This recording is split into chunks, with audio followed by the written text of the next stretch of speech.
Ici donc Sekou, qu'on va parler justement de cette semaine de 3 jours, je le disais, du procès des événements du 28 septembre. Lundi, après avoir fini donc ces explications préliminaires, dites-nous justement, l'officier militaire qui est Toumba impute toute la responsabilité des massacres du 28 septembre à Moussa Dadis Camara et ses proches. Alors, lundi, après avoir fini ses explications préliminaires, son interrogatoire a commencé. L'accusé a reconnu avoir été au stade le 28 septembre 2009. Il n'y était pas allé pour mater des manifestants, mais plutôt à la recherche du président quand il a appris que ce dernier était sorti du camp qui abritait la présidence. Sur l'instruction de qui a demandé le juge, personne n'a répondu Toumba. Il reconnaît également qu'il n'a pas trouvé le président au stade. Pourquoi est-il resté quand il n'a pas trouvé le président sur place? C'était pour sauver des vies, a-t-il répondu. Je ne peux pas voir des militaires en train de massacrer des gens et que je reste indifférent, a expliqué l'ancien aide de camp du capitaine Moussa Dadis Camara. Le temps qu'il a passé au stade n'a pas dépassé 15 minutes.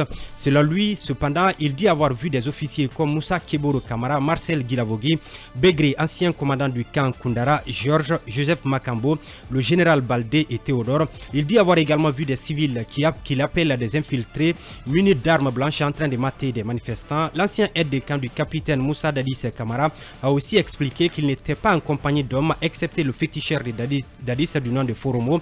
À la question de savoir s'il a vu des corps ou des femmes violées, il a répondu non. Le médecin commandant a témoigné n'avoir vu ni corps ni femmes violées à part une dame nue. Le ministère public a rappelé que Mathurin Bangoura et Mamadouba Toto Camara ainsi que d'autres témoins parlent de l'implication de Toumba dans les événements du 28 septembre. Ce sont des contre-vérités, s'est-il contenté de répondre. Et puis après avoir parlé de ce qui est de l'implication des uns et des autres, Toumba Diakité a expliqué pourquoi il a tiré sur le président Moussa Dadis Camara, son ex-patron. Alors, selon lui, après les événements douloureux, il était dans la ligne de mire du chef de la junte d'alors et ses hommes.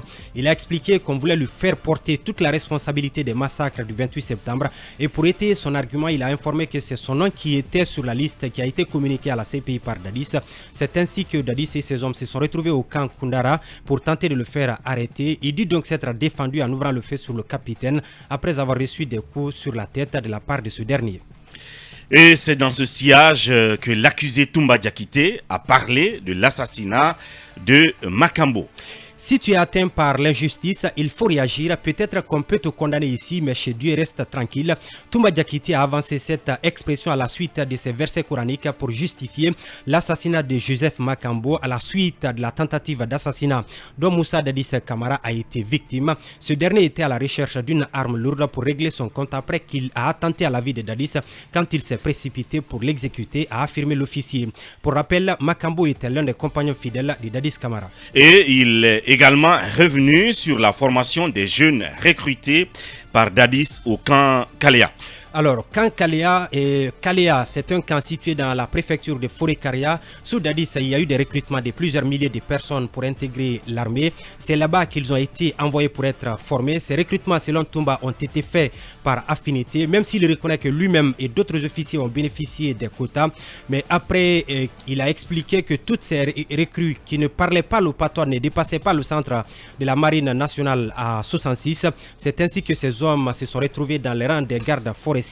Toumba est allé jusqu'à citer les noms des personnes qui étaient chargées de la gestion de ce camp. C'est en ce moment qu'il a cité le nom du directeur du centre d'alors, le colonel Bienvenu Lama, le DGA du centre, Louis Pogomo, le colonel Blaise Gomo, Gono Sangaré et le chef d'opération Joseph Makambo. Il a également cité le nom du colonel Théodore et le tout coordonné par le capitaine Moussa Dadis Camara lui-même, a-t-il dit. Et puis il est à préciser que l'interrogatoire de Toumba Diakité ne s'est pas poursuivi sans incident. Oui, l'incident qui aura plus attiré les attentions est celui du mercredi. Quelques avocats de la défense posaient des questions à Rilan ethnique. Ça a suscité des débats, notamment sur les réseaux sociaux. Et après la pause de la mi-journée, l'audience avait été suspendue à la demande du président de l'Ordre des avocats de Guinée. Maître Djibril Kouyaté a convié les avocats constitués dans le dossier à une discussion. C'était pour notamment recadrer ces avocats qui aimaient jouer sur la fibre ethnique et communautariste dans leur démarche. Et pour finir, des avocats de la défense sollicitent la comparution des témoins comme Selou Dalen Diallo. Effectivement, ce n'est pas que celui d'Alain Diallo. La comparution d'autres comme Sekouba Konaté, François Losenifal, Tibou Kamara, Mouktar Diallo et Baouri est également sollicitée. La demande a été faite par l'avocat de Blaise Goumou, maître Pana Emmanuel Bamba, a fait cette demande dans la soirée de mercredi après avoir constaté que le commandant Aboubakar Sidiki Diakité niait les témoignages des personnes qui l'ont cité comme celui d'Alain Diallo et Tibou Kamara. En attendant Mamadou Diallo, le procès des événements du 28 septembre 2009 est renvoyé au 31 octobre prochain pour la suite de l'interrogatoire de Toumba Diakité. Donc précisément le lundi prochain. Merci Sekou Diatea pour cette disponibilité. Et à vendredi prochain à la même heure ici dans ce studio. Merci beaucoup. Merci Sekou Diatea. Tout de suite pour continuer notre tour de choc. Vous venez donc de suivre avec Sekou Diatea, camarade de la rédaction, l'essentiel, le condensé, la quintessence même des 3 jours de comparution de l'accusé Toumba Diakité. Talibé Bari, en tant que directeur de la radio, directeur de l'information, dites-nous qu'est-ce qui a donc motivé, si vous voulez, la mise en place de cet exercice qui va se perpétuer jusqu'à la fin du procès. S'il prendrait 1 an ou 2 ans, on continuerait cet exercice. Oui, c'était en tout cas pour permettre à nos auditeurs, puisque à l'allure des choses, on sent que chaque semaine, il y aura 3 jours d'audience, lundi, mardi, mercredi. Oui. Donc c'est pour permettre à nos auditeurs chaque vendredi de se remémorer de ce qui s'est passé durant les 3 jours d'audience.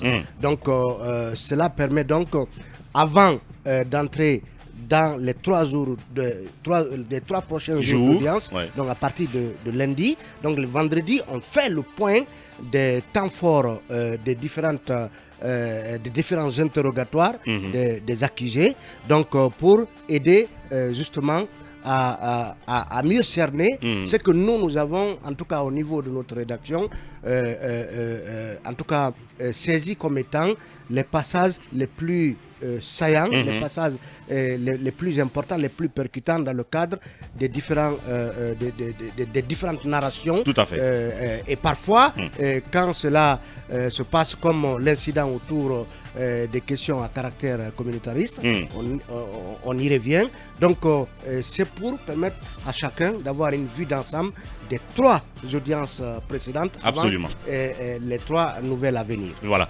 Merci Talibé Bari pour cette démarche.